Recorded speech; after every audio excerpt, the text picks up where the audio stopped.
আমাদের সমাজে অনেকে পীরের মুরিদ হওয়া ফরজ মনে করে, মুরিদ হয়। এটা ইসলামের দৃষ্টিতে কি? এটা আমাদের দৃষ্টিতে ভালো। আমি একজন পীর সাহেব, যে আমার খুব প্রিয় ছাত্র, একজন বড় পীর সাহেব, আসলে খুব নাম করা পীর সাহেব ওরা। তা আমাদের দৃষ্টিতে এটা খুবই ভালো। কি বলেন? পীরের মুরিদ হওয়া ফরজ হলে বাংলাদেশে 16 কোটি মানুষের জন্য প্রায় 12 কোটি পীর আছে, বাকি আমিও তো কিছু পাবো নাকি বলেন? তবে আপনাদের ঈমান নষ্ট হবে। পীরের মুরিদ হওয়া, প্রথম কথা হলো পীর বলে কোনো জিনিস কোরআন সুন্নায় নেই, আর মুরিদ হওয়া বলে কোনো জিনিস কোরআন হাদিসে নেই। যেটা আছে সেটা হলো সাদেকিন, মুত্তাকিন, নেককার মানুষদের, সালেহিনদের সোহবত, সাথে থাকা, সোহবত নিয়ে সাহচর্য নেওয়া। পীর শব্দ এবং মুরিদ শব্দ দুটো শব্দই সুন্নাহ বিরোধী, আর সবচেয়ে মুশকিল হলো সুন্নতের বাইরে যাই জন্ম নেয় তাতেই সমস্যা হয়।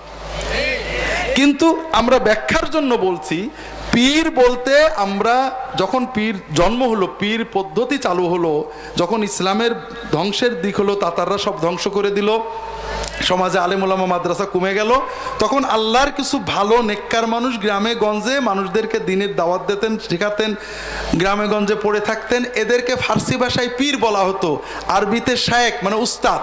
কথা বোঝেননি? মানুষ তাদের সোহবতে যেত। পীরের হাতে বায়াত হওয়া কিন্তু কোনোদিন ইসলামে ছিল না, সোহবত নেওয়া ছিল। মানুষ পীরের কাছে যেয়ে বসে থাকতো, 2-4 মাস যেত, কি করে ইবাদত করব, কথা শুনতো, মনটা ভালো হতো, সোহবত নেওয়া। আর এখন হয়েছে কি, হাত দিয়ে বায়াত হওয়া। রাসূলুল্লাহ সাল্লাল্লাহু আলাইহি ওয়াসাল্লাম বায়াত নিতেন রাষ্ট্রপ্রধান হিসেবে, নবী হিসেবে।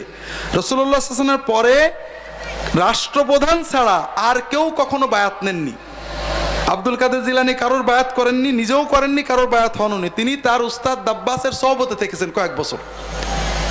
এই জন্য নেককার মানুষদের সোহবতে যাওয়া এটা ভালো কাজ, কোরআন সুন্নাহ নির্দেশিত নেক আমল। তবে এখানে বেশ কয়েকটা জিনিস আছে। একটা হলো কার কাছে যাবেন, যে নেককার মুত্তাকি। 2 নম্বর, সোহবত নেওয়াটা নফল কাজ, নিলে ভালো, না নিলে কোনো দোষ নেই। যারা পীর তন্ত্র পীর তৈরি করেছেন, মুজাদ্দিদ আল-ফেসানি, শাহ ওলিউল্লাহ মুহাদ্দিদ দেহলভী, কারামত আলী জৌনপুরি, ফুরফুরার পীর আবু বকর সিদ্দিকী, কি বলে আপনার সৈয়দ আহমদ বেরেলভী, আশরাফ আলী থানভী রাহিমাহুমুল্লাহ তাআলা আজমাইন, সবাই বারবার বলেছেন পীরের মুরিদ হওয়া কোনো ফরজ ওয়াজিব কিচ্ছু না, এটা সুন্নাহ নির্দেশিত সোহবত নেওয়ার অর্থে একটা নেক আমল। কথাকে বুঝতে পেরেছেন? মুরিদ হওয়ার মাধ্যমে, মুরিদ মানে চাই। মুরিদ মানে কি? আমি প্রেমিক, চাই। আপনি কাকে চান? সত্যি? তাহলে আপনি আল্লাহর মুরিদ হবেন, পীরের মুরিদ হতে পারবেন না।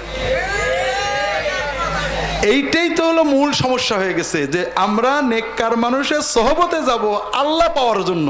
এখন আমরা নেককারের সোহবতে যে নেককারকে পেয়েই বগল দবাই করে বসে আছি, আল্লাহ পর্যন্ত আর যাওয়া হলো না। এই জন্য নেককারের সোহবত ভালো জিনিস, কিন্তু পীর মুরিদিন নামে আমাদের সমাজে পীর মাশায়েখ অনেক খেদমত করেছেন, অনেক কাজ করেছেন, কিন্তু দুর্ভাগ্যবশত পীরদের প্রতি ভক্তির কারণে ভণ্ডামি এত বেড়েছে যেটা কল্পনা করা যায় না। পীর মুরিদিন নামে শিরক, পীর মুরিদিন নামে কুফর, পীর মুরিদিন নামে ব্যভিচার, পীর মুরিদিন নামে অনাচার সমাজের রন্ধে রন্ধে ছেয়ে গেছে। কাজেই আমার শ্বশুর একটা কথা বলতেন, আর পীরের কথা তো বলতেই হয়। আমার পীর যেহেতু বলতো যে বাবারা দোহাই লাগে, ফুরফুরা যেও না, কোথাও যেও না, তোমরা কোরআনের মুরিদ হও আর মসজিদে যাও।